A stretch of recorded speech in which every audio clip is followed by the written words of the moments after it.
Hey y'all, welcome or welcome back to my channel. My name is Katrina and this is...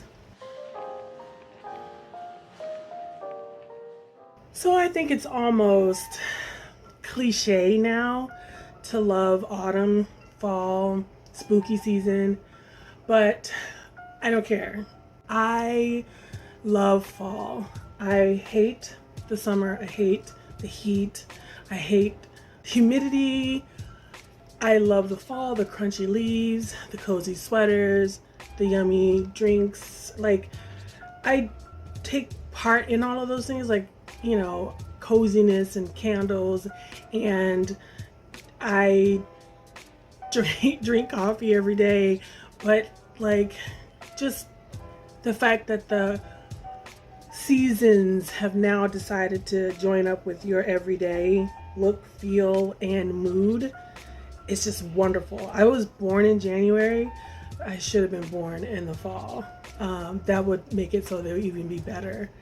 So this entire fall season, I, including Thanksgiving, will be reading spooky, horror, thriller, mystery, suspense, all of that. So that whole overlapping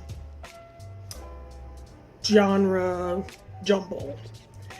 And so because I've been researching, I want the majority of them to be Black, so that then I can do a couple of recommendation videos and then like have a playlist of Black horror, thriller, suspense, mystery writers, because I didn't know until, like I think I've said in a previous video, until Blackathon. And then I came across a video on YouTube here, and there was a young lady who was talking about, it happened last year, and she was just, and only like kind of the Christian kind of word is coming to my mind, where she felt moved in her spirit to start reading more African American horror. It seems like it was a horror channel. I had never seen a channel before, but like from her dress, and she was kind of gothy, and she had like skulls and like all scary stuff, and so it was like she was moved to start reading and highlighting more African American horror writers on her channel. And so I got a few from her list that I hadn't heard of before, and that sent me down a list of down a rabbit hole of like finding as many lists, videos that was talking about African American horror writers, mystery writers, cozy mystery, the whole thing. So instead of talking about my entire month's pile of possibilities, I'm going to go weekly. The first book is Wild Seed Witch by Marty Dumas. This cover, if you have been watching my videos, you know that this pushes all the buttons. The beautiful Black girl in the middle with the big hair and the really dynamic whatever going on around her, whether it's magic, whether it's flowers. So think Amari and the Night Brothers, Legendborn. Hassani's post 7th grade summer to-do list is pretty simple. Get a bigger following for her makeup YouTube channel and figure out how to get her parents back together. What she does not expect is that an emotional outburst will spark a latent magical ability in her, or that the magic will be strong enough to attract the attention of witches, or that before she can say #BlackGirlMagic, she'll be shipped off on a scholarship to a fancy finishing school for talented young ladies. Now I can't say this next word, and I actually, as I've been reading the book, I'm probably 10 chapters in or so. This is in Louisiana, and the school has lots of different French names having to do with the town and the school, and I cannot pronounce any of them, so forgive me. Les Belles Demoiselles, I have no idea, is a literal charm school.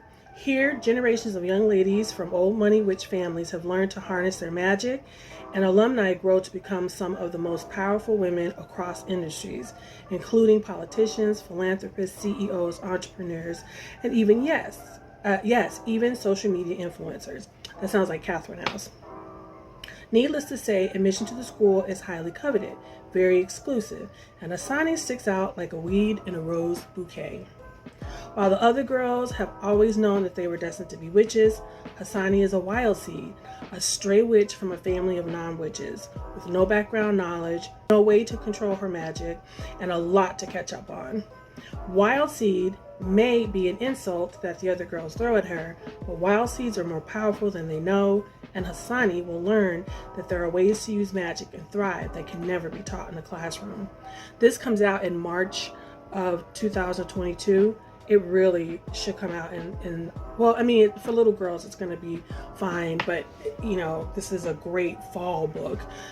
So the next book I'm reading is Halloween Party, and it's by Agatha Christie. It's a very, very short description. So a teenage murder witness is drowned in a tub of apples at a Halloween party. Joyce, a hostile 13-year-old, boasts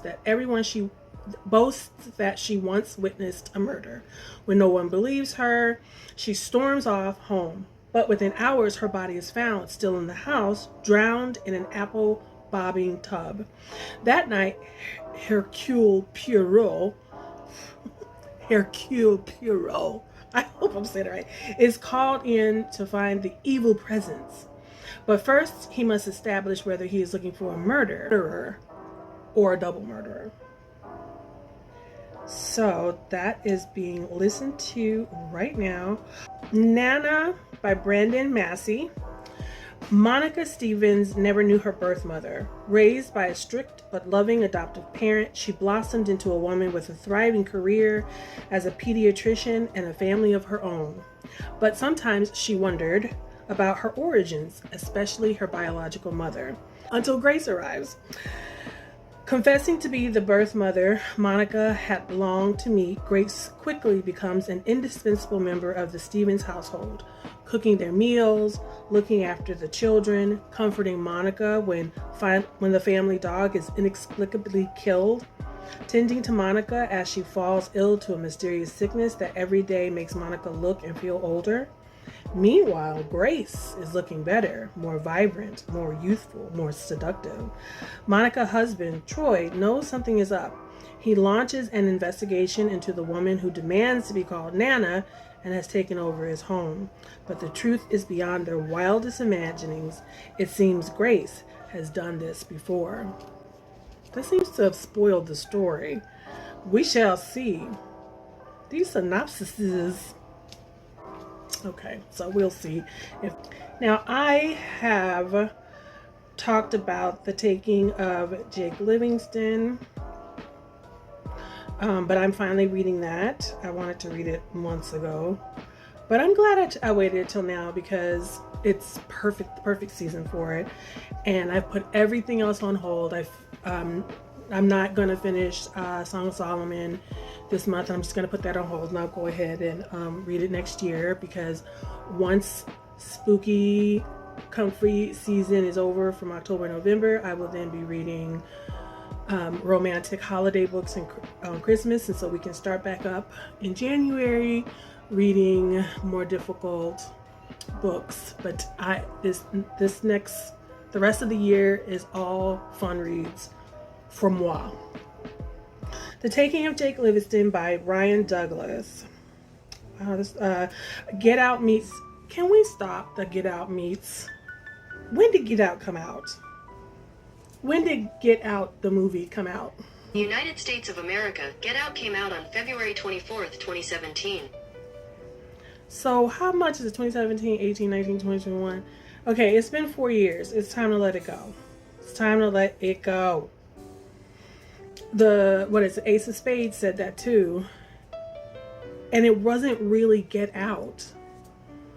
Get Out was people taking over bodies. Ace of Spades didn't have anybody taking over bodies. Anyway, Jake Livingston is one of the only black kids at St. Clair Prep, one of the others being his infinitely more popular older brother.